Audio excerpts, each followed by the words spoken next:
السلام عليكم، مرحبا بكم معايا في فيديو جديد ووصفه جديده. كنتمنىكم تكونوا كاملين بخير وعلى خير وانتم كتشاهدوا هذا الفيديو. اليوم ان شاء الله غنشارك معكم وصفه طبيعيه لتلوين الشعر باللون الاحمر الاكاجو. وصفه رائعه كتعطي نتيجه رائعه وسهله وبسيطه. كنتمنى الى عجبكم الفيديو ما تبخلوش عليا بلايكات والتعاليق، واللي اول مره تشوفني مرحبا بك اختي. اشتركي في القناه باش يوصلك دائما الجديد ان شاء الله.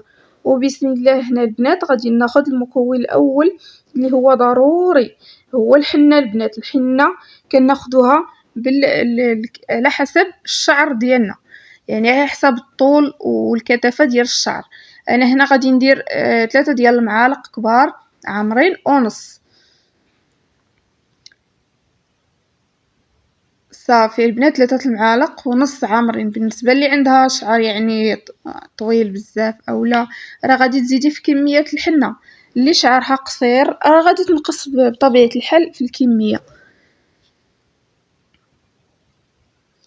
من بعد البنات غادي نزيد انا هنا العكر الفاسي اولا دم الغزال، يعني بعض الاخوات يقولوا دم الغزال، حنا كنقولوا العكر الفاسي. انا هنا غادي ندير نص معلقه البنات صغيره ديال العكر الفاسي من النوع الممتاز. الا توفر لكم الملون البنات غادي تضيفوا معلقه صغيره. هنا عندي المغلى ديال الكركدي 2 معالق كبار، غليتهم مزيان في كاس ديال الماء وصفيته. هو باش غادي نخلط كما قلت لكم البنات العكر الفاسي. انا هنايا درت نص معلقه صغيره.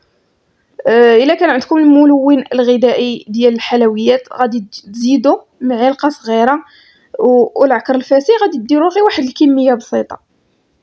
بطبيعه الحال الا كان العكر الحر الفري.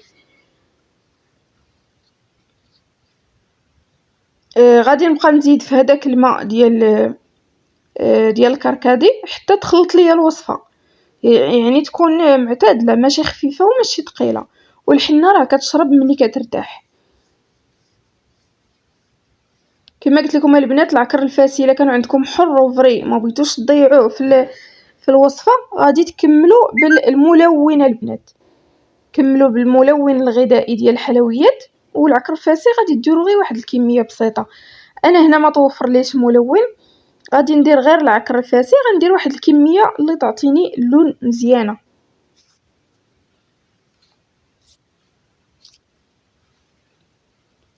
صافي هنايا غادي نحرك مزيان هاد المكونات باش ما تبقاش ليا هكا فيها الكتل.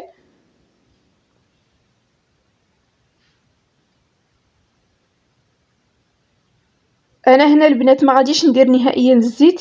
علاش ما غاديش ندير الزيت؟ الزيت كيدير واحد تيدير واحد العازل يعني ما بين الوصفه والشعره، ما تيخليهاش تاخد يعني اللون 100%. انا ما غاديش ندير هنا نهائيا الزيت. وحتى الشعر البنات ملي تبغيو تطبقوا هاد الوصفه يكون نقي وما فيهش نهائيا الزيت باش تعطيكم نتيجه زوينه هاد الوصفه.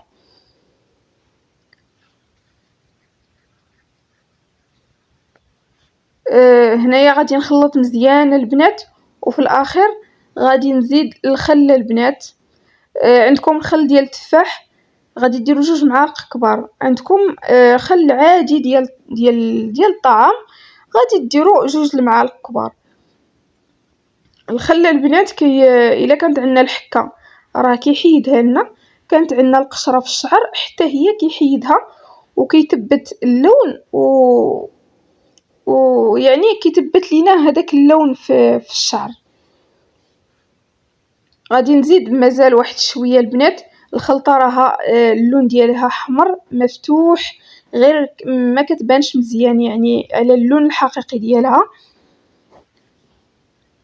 صافي البنات كما شفتوا زدت شويه ديال العكر الفاسي اولا دم الغزال. المهم في المجموع غادي ندير واحد المعلقه تكون صغيره.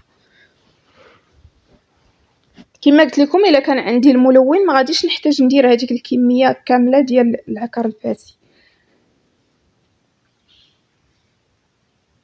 بالنسبه للوصفه البنات بالنسبه للشعر الشعر اللي عندها شعر بني مفتوح البنات، اللي عندها شعر بني مفتوح راه كتعطي الوصفة نتيجة من أول استعمال.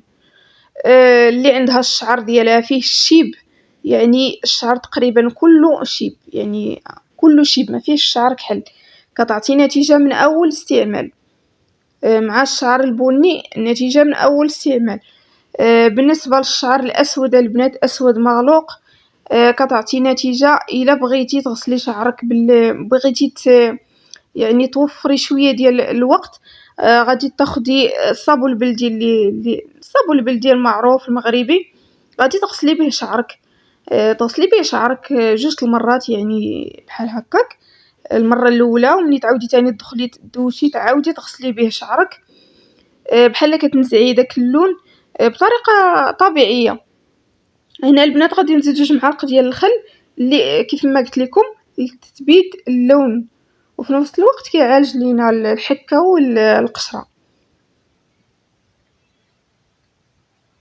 كما قلت لكم البنات الشعر اللي اسود مغلوق تغسليه واحد الغسله او جوج غسلات بالصابون البلدي، ومن بعد طبقي هاد الوصفه يعني مره على مره كتبان لك النتيجه. تستعمليها جوج ديال المرات في الاسبوع، مره على مره كتبان لك النتيجه بالنسبه للشعر الاسود المغلوق.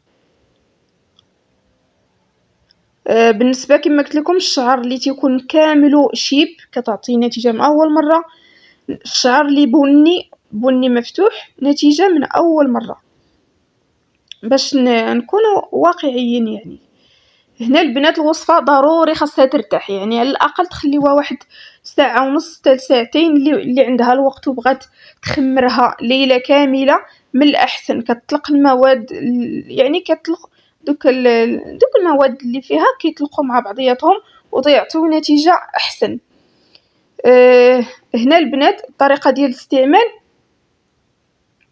هنا راه غادي ندير فيها يديا البنات، راه من الثانيه الاولى كتطلق ليا في يديا، يعني كتعطي واحد النتيجه زوينه بزاف. كما قلت لكم الشعر البني مفتوح والشعر اللي عامر كله بالشيب كتعطي نتيجه رائعه.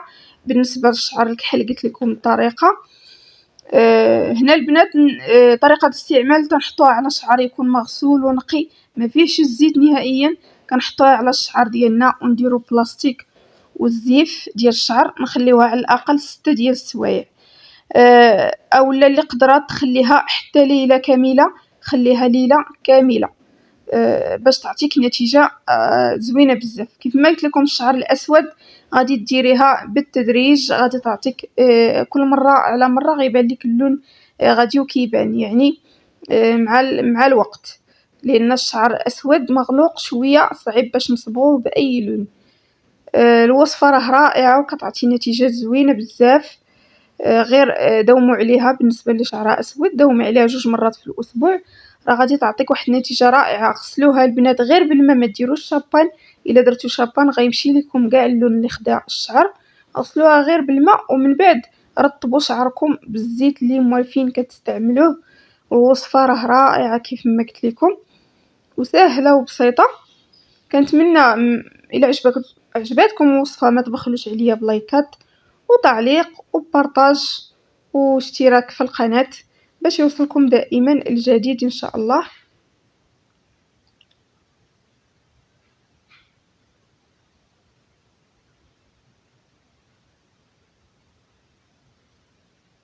نتلاقاو ان شاء الله كما قلت لكم البنات في فيديو جديد ووصفات جديدة باذن الله.